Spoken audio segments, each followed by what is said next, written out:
Yes, in Mercer County, a police pursuit ends with a crash in Trenton on Route 29 near the Calhoun Street Bridge. Investigators found several high-powered guns in the trunk, and they believe it may be connected to a robbery at a gun store in Langhorne, Bucks County. Steve, what are you hearing? Well, you put two and two together. If you look at that crash scene, you'll notice it's Middletown Township Police who patrol Langhorne. And so they're chasing them from here at the gun store right on Old Lincoln Highway. And here's where we are. If you drive by here, there's the Subaru dealer, the VW dealership.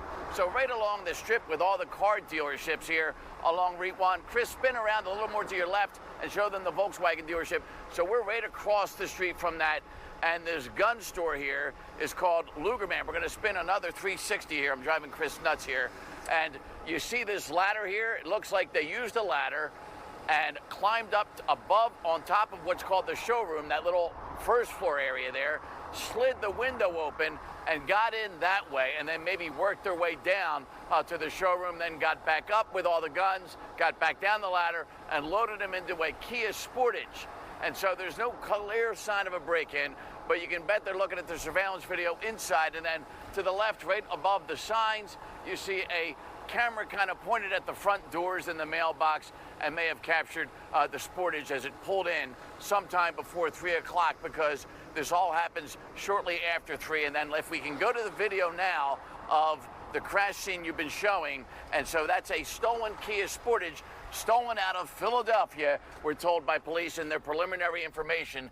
And then you'll see gun after gun. And notice when he's pulling these assault rifles out of the back of this Kia Sportage, look at that yellow tag there. The tags from the store are still on all the assault rifles. Not only did they get a lot of assault rifles, but there was a lot of handguns also inside. So what about the people that were in the gun store and then in the stolen vehicle, then in the crash? Well, then in foot pursuit.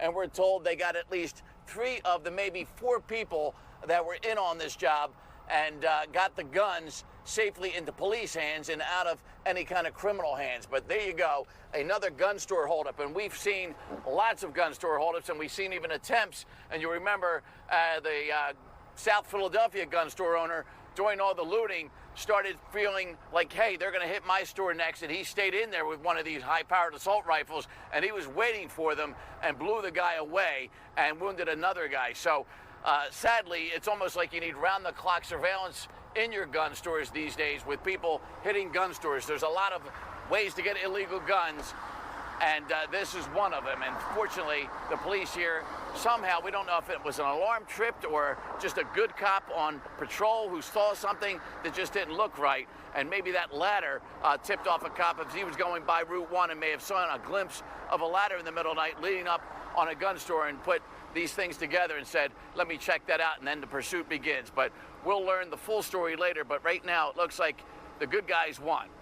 Alex, Mike? Well, that's for sure, man. Thank you, Steve.